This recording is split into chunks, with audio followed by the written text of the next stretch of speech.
মায়ের কথা রাগ করতে নেই। তন্ত্র সাধনার জন্য এক জন্ম যে যথেষ্ট নয় সে কথা আমি এখন খুব ভালো করে বুঝতে পারি।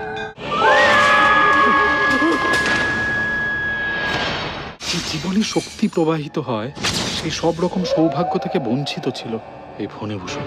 যা হয়েছে আমাকে খুলে বলুন। উনি উনি আমার সাথে এরকম খেলা কেন খেলছো মা? খুবই এক্সাইটেড গো। দেখো এমনিতেই সাহিত্য নিয়ে ছবি খুব কম হয়, একটা সাহিত্য নিয়ে ছবি হয়েছে, অ্যান্থোলজি এমনিতেই কম হয়, 3টে গল্প একসঙ্গে একটা সিনেমাতে, তার উপরে ধরো ভূতে, বাঙালি তো ডেফিনেটলি ভূত খুব ভালোবাসে, তো এই সব কিছু মিলিয়ে আমাদের অনেক আশা এই ছবিটা নিয়ে, আশা করি মানুষের ভালো লাগবে।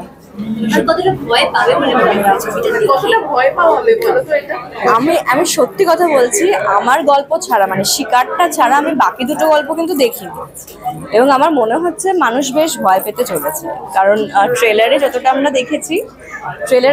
দেখেছি বেশ একটা রোমহর্ষক ব্যাপার আছে। ভাল লাগছে, কারণ হলো তো অনেক দিন হলো এই ছবি নিয়ে আমরা লেগে আছি, করে আছি। লাস্ট 1 মাস ধরে চূড়ান্ত প্রমোশন চলছে, আরও চলবে মানে ভবিষ্যতে। কিন্তু এবার দর্শকদের হাতে চলে গেল। এবার মানে ওই ডেথ অফ অ্যান অথরের মতন ডেথ অফ অ্যান অ্যাক্টরও আছে, মানে আমাদের এখানে মৃত্যু, এবং এখান থেকেই দর্শকদের হাতে চলে যাচ্ছে ছবিটা। তো আশা করছি ভালো হবে, কারণ নতুন দুজন ডিরেক্টর তারা অনেস্টলি কাজ করেছে খুব। কি মনে হয় সত্যমটা, মানে সাহিত্য নির্ভর ছবি হলে দর্শকদেরকে একটু বেশি আগ্রহ থাকে? আমার মনে হয় আগ্রহ থাকে, কারণ একটা কি বলবো, একটা রেফারেন্স থাকে যেটার থেকে মানুষ দেখতে যায়। মানে আমার তো অ্যাটলিস্ট মনে হয় যে আমি একটা জিনিস যদি পড়ে থাকি বা শুনে থাকি, সেটা দেখতে আমার অনেক বেশি ইন্টারেস্টিং লাগবে। আমি খুব ভিজুয়াল মিডিয়ামে বিশ্বাস করি, তো আমি বিশ্বাস করি বাঙালি অডিয়েন্স সিনেমা, এবং বাঙালি যেহেতু এত সাহিত্য চর্চা করে, এবং বিশেষ করে এই অডিও ঢোকার পর আরও যখন সাহিত্য নিয়ে এত কাজ হচ্ছে, সেখানে আমার মনে হয় যে খুবই ভালোভাবে মানে গ্রহণ করা হবে আমাদের ছবি। এটাই বলবো যে আপনারা সাহিত্য নির্ভর সিনেমা দেখতে ভালোবাসেন, এসেছে আমাদের ভূতপূর্ব হলে, প্লিজ হলে যান এবং সিনেমাটা দেখুন। Thank you so much. সাহিত্য নির্ভর ছবি যদি হয় দর্শকদের কি একটু বেশি ভালো লাগা কাজ করে, কি মনে হয়? মনে হয় বাঙালি যেহেতু আমরা সাহিত্য পড়তে ভালোবাসি, সেই জন্য হয়তো সেটার প্রতি আগ্রহটা বেশি থাকে, তো আশা করি মানুষজনের ভালো লাগবে। তোমার চরিত্র সম্বন্ধে যদি কিছু বলো।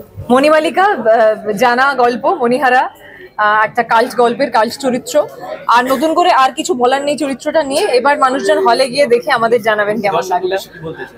এটাই বলতে চাই, হলে আসুন প্লিজ, এবং ভূতপূর্ব দেখুন, দেখে আমাদের জানান কেমন লাগলো। মানে হলে এসে দেখুন, আগে থেকেই ভেবে নেবেন না, হলে এসে দেখুন তারপর বলুন কেমন লাগলো। যেহেতু বাংলার এই ধারার ছবি অনেকটাই কম, সেক্ষেত্রে তোমার কি মনে হয় যে অডিয়েন্সরা কতটা ভালোভাবে নেবে সেটা? আমার মনে হয় বাঙালি সবসময় সাহিত্য দেখতে ভালোবাসে, তো সেক্ষেত্রে সাহিত্যের 3টে কাল্ট গল্প থেকে একটা সিনেমা হয়েছে, নিশ্চয়ই মানুষজন আরো সেটা দেখতে চাইবে। আমি ভূতে বিশ্বাস করি না, তো সেই তো ভয় পাওয়ার ব্যাপারই নেই। মানুষে বেশি ভয় লাগে তার থেকে বেশি। মানুষ ভূতে বেশি ভয়? হ্যাঁ, মানে ভূত তো এমনিতে মানুষেরই কল্পনা, মানে তারই মনের জমে থাকা অন্ধকারই হয়তো ভূত, তো সেটাই আমার মনে হয়। দর্শকদের কিরকম মানে সারা পাবে বলে তোমার মনে হচ্ছে ভূতপূর্ব? আর মানে সাহিত্য নির্ভর যদি ছবি হয় সেক্ষেত্রে কি একটু অ্যাডেড অ্যাডভান্টেজ থাকে? সেটা আমরা আগামী 27 তারিখ বুঝতে পারবো। আমরা তো চেষ্টা করেছি একটা ছবি বানানোর, এবং যেই 3টে গল্প আমাদের এখানে রয়েছে, যেটাকে একসাথে একটা সুতোয় বেঁধে গল্পটা তৈরি করা হয়েছে, তো সেই 3টে গল্পই মানুষের খুব পছন্দের। তারা অডিও স্টোরিতে শুনেছে, প্রচুর ভালোবাসা দিয়েছে, সাহিত্য হিসেবে পড়েওছে প্রচুর।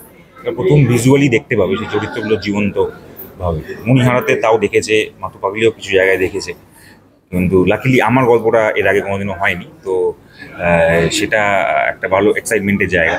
প্রথমবার সেটা মানুষ সেই চরিত্রগুলোকে জানতো, দেখবে।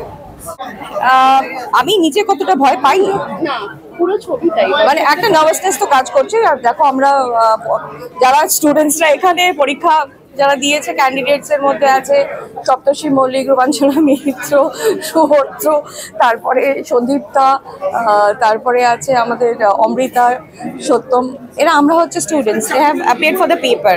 এবার আমাদের ফলাফল আসবে, কিন্তু আমার মনে হয় যেটা সাহিত্য নির্ভর ছবি বলেই এখানে একটা জায়গা থাকে যে মানুষকে অনুরোধ করার। পছন্দের থাকে? আমি সেটা জানি না দর্শক কি পছন্দ করেন না করেন, কিন্তু আমরা ভূতের গল্প বলতে পছন্দ করি, ভূত নিয়ে আলোচনা করতে পছন্দ করি, একটু গা ছমছম করুক সেটা পছন্দ করি। আমরা আড্ডার মাধ্যমে দেখি যে আমাদের দুপুরবেলাটা বেশ ভাতের পরে ঘুম দেওয়ার আগে একটা সময় কেটে যায় যেখানে আমরা প্রচুর ভূত ইত্যাদি কার কি অভিজ্ঞতা জীবনে সেটা নিয়ে আমরা আলোচনা করি। সুতরাং এটা কিন্তু বাঙালিদের সাথেই ভূতকে একটু ভালোবাসা হয়তো। আচ্ছা, এই বৃষ্টির দিন হয়তো হঠাৎ লোডশেডিং হয়ে গেল, গাছ অঞ্চলে পরিবেশ ভয় পাও? এখন পেলে তো মানে আগে আমাকে এখন বৃষ্টির দিন যদি লোডশেডিং হয়ে যায় প্রথম হচ্ছে মোবাইলে টর্চটা জ্বালাতে হয়। হ্যাঁ, সুতরাং এখন আর ওই লাক্সারিটা নেই যে ভয় পাবো আমি। এমনি কি তুমি ভয় পাও, ভূতে ভয় পাও? না। বিশ্বাস করো? সেরকম না, ছোটবেলায় অন্ধকারে প্রচুর ভয় পেতাম, কিন্তু একটা যেহেতু একটা বিল্ডিং এ আমি বড় হয়েছি প্রচুর বন্ধু বান্ধবদের সাথে, কাজেই সেখানে না অনেক রকম স্কোপ ছিল যেখানে ভয় পাওয়ার মতন জায়গা ছিল। বেসমেন্ট ছিল, লোয়ার বেসমেন্ট ছিল, ছাদ ছিল, কিন্তু সবকিছুর মধ্যে আমরা একটা ওইটাকে মজার জায়গা, খেলার জায়গা করে নিয়েছিলাম। ভূত থাকলেও তারা হয়তো ভয় পেয়ে যেত, সেরকম একটা ব্যাপার। এখন অনেক জায়গা এমন আছে যেখান থেকে হয়তো একটা এনার্জির জন্য সেখান থেকে পাস করলে মনে হয় যে কিছু একটা আছে, সামথিং মানে সুপারন্যাচুরাল কিছু, একটু অন্যরকম কিছু ফিল করি।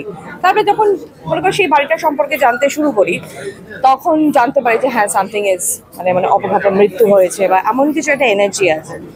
তো এই সব আমরা যেহেতু অভিনেতা, ন্যাচারালি একটা জিজ্ঞাসা ভেতরে তো থাকবে, এটা কৌতূহল থাকবে, কিউরিওসিটির মাধ্যমেই তো আমরা এগুলো জানতে পারবো। তারপর সেটা নিয়ে পড়াশোনা, তারপর সেটা বিষয়ে ভূমিকা নিয়ে আসে পর্দায়।